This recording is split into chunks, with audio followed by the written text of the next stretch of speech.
Conscience is a reflection of our higher or rational human nature.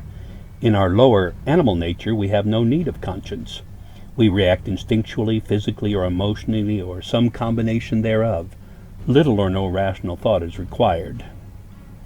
Conscience develops normally within the rational context of our understanding of basic right and wrong, and then synthesizes as we continue to bring in various philosophical or religious paradigms in order to refine our knowledge and understanding of the spectrum of rightness and wrongness.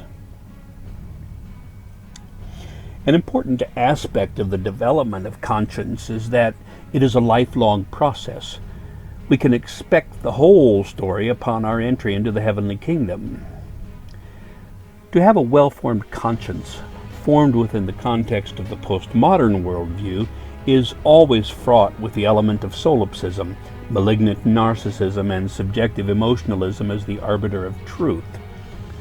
The truth is, if at any moment we think we have a well-formed conscience, and that we should consider it over church teaching, in all likelihood, we do not, because the quality of well-formedness is established only by conformity to the moral law as it is directly derived from the natural law and confirmed by the teachings of the church.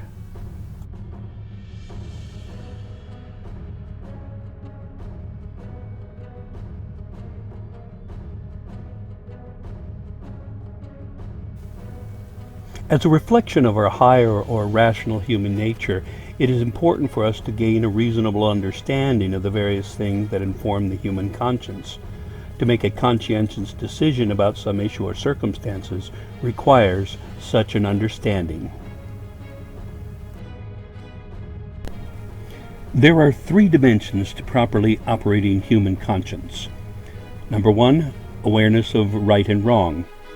Number 2, discernment. And number 3, judgment.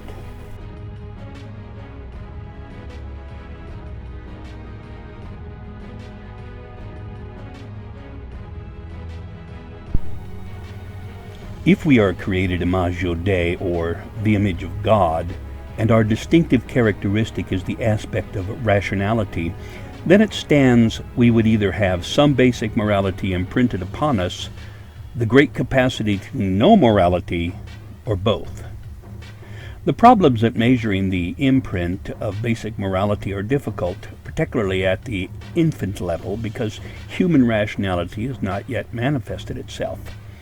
If the imprint is part of the structure of rationality, then it stands to reason that as we mature and learn, our sense of rightness and wrongness manifests itself with increasing complexity. Either way, imprinting or learning, or a combination of the two, which is most likely, we become aware of right and wrong, and the conscience is eventually developed and matures.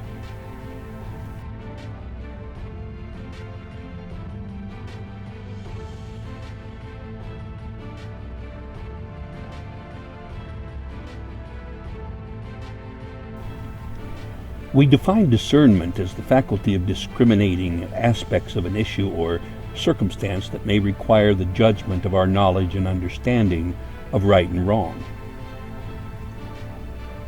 As with the awareness of right and wrong forming a part of our conscience, the faculty of discerning issues and circumstances matures with our rationality. A child, for example, may know that the killing of another human being is intrinsically wrong. It may not know advanced principles of morality like the principle of double effect, and therefore cannot yet discern the nuances and complexities of such an act.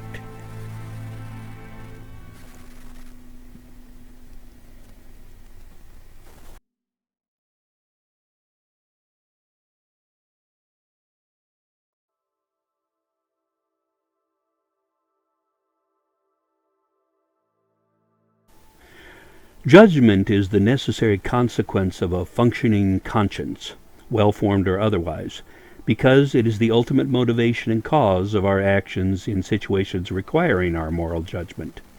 Again, as with awareness and discernment, judgment is a result of maturation, A moral judgment is one in which an issue or circumstance is regarded in terms of our established moral values and the ultimate meaning of our purpose. Within the context of the postmodern worldview, these three aspects of the conscience occur, as they are natural to the human person, but they are darkened and disoriented by the psychological solipsism that occurs.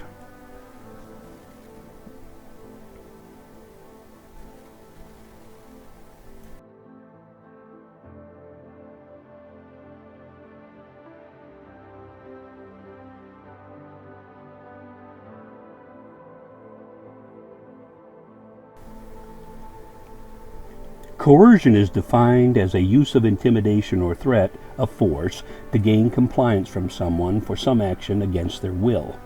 For our purposes, there are generally four types of coercion: legal, or coercion of the law; social coercion; criminal coercion; ideological or religious coercion. In terms of matters of conscience, all of these types of coercion apply. We have laws, for example, that prohibit certain actions by persons, generally for the public good, under the threat of fines or imprisonment. This type is only technically coercion, and is not considered so in the society. Social coercion may prohibit certain social behaviors. Inappropriate touching is a good example, and threatens with social castigation. Criminal coercion is self-explanatory. Ideological or religious coercion involves beliefs, worldviews, etc. Forced marriage is an example of religious coercion, and accepting LGBTQ ideology or risk position, reputation, or livelihood is a common threat in ideological coercion. This chart represents the spectrum of freedom and coercion. As we can see, the more anarchy, or the lesser the governmental control we have, the more free we actually are. However, as we instinctively know, anarchy does not lend itself well to social order. This chart tells us that we need an understanding among each other, providing limitations on our lower human natures, and an attitude of looking out for the other to form a society of mutual benefit. Note that the forms of authoritarianism cause the most coercion and cannot function for a society of mutual benefit. Our Constitution addresses each of these items. Number one, we do not have a monarch, but a government of the people, for the people. Number two, we will not have a state religion, but we'll have the freedom of religious expression. Number three, we will not have a dictator, but a government of checks and balances. Number four, we will have the freedom to engage in free markets, though reasonably regulated. Number five, work will provide people their own piece of the American dream. And number six, the government will not rule our lives, but will protect our rights.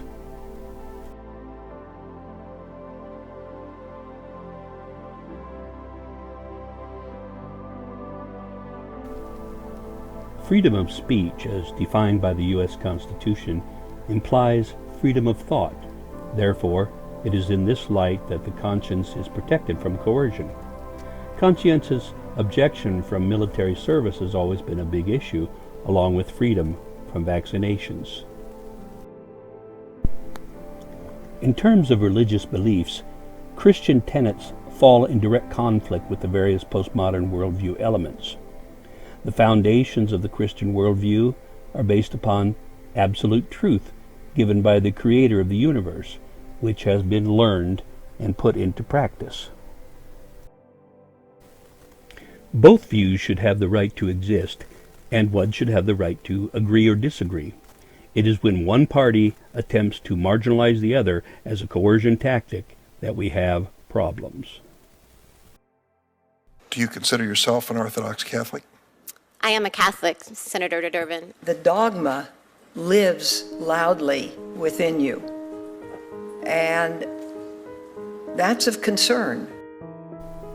Senator Feinstein, a Democrat, meant to say to the Roman Catholic Christian judicial nominee Amy Barrett that her faith might interfere with her civil judgment, when in fact her faith informs her civil judgment. This is called ideological coercion. The important thing for us to remember is that ideological coercion, such as this, stems from the postmodern worldview and is of a narcissistic and subjective nature, and is based upon often arbitrary relative truths with no standing in objective reality.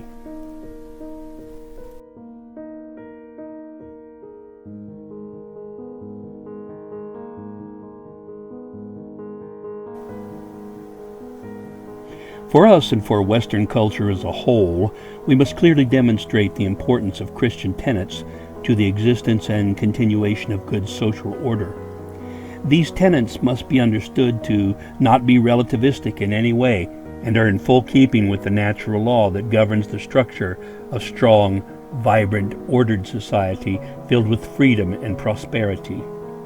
If we need to fight ideological coercion and call it out, then we must do so at every turn. It is vital to society.